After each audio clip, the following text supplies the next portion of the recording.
So here we have the Ford Fiesta on a 69 plate. I'm going to start off by showing you inside the boot, and then we'll hop in and run through some controls on the inside from there.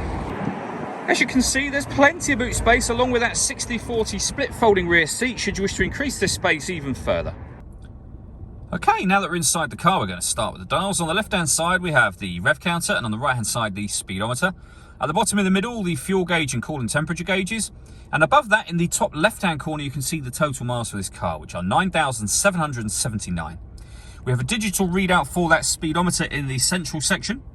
You can change the information displayed there using controls on the steering wheel for various bits of info. So trip computer, for example, settings, your audio, phone and satellite navigation menus as well. And every push of that button will take you further back round to the beginning again.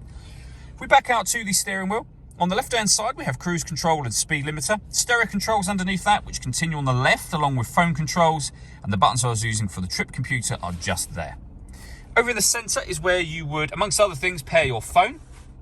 So hit Add Device. Search for your vehicle on your device and select it once it is found. And then follow the instructions on screen from there. You can turn your audio on from here and adjust the volume down there. Once it's on, you'll see the different ways in which you can listen to your music.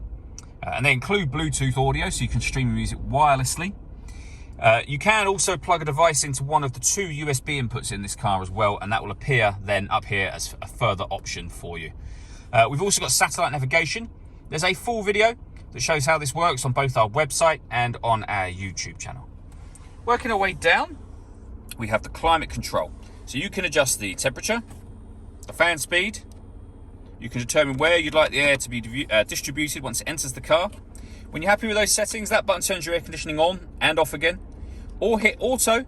The car will now maintain the temperature you've asked for by taking control of the fan speed and the direction of the air.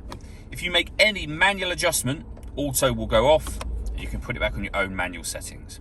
With a heated rear screen and a proper heated front screen as well. We have one of the two USB inputs I mentioned just there, and then a 5-speed manual gearbox. All that leaves me to say is thank you for taking the time to watch this video. If you'd like to come and see the car in person and have a test drive, please feel free to call any of our MJA sites. We'd love to hear from you soon.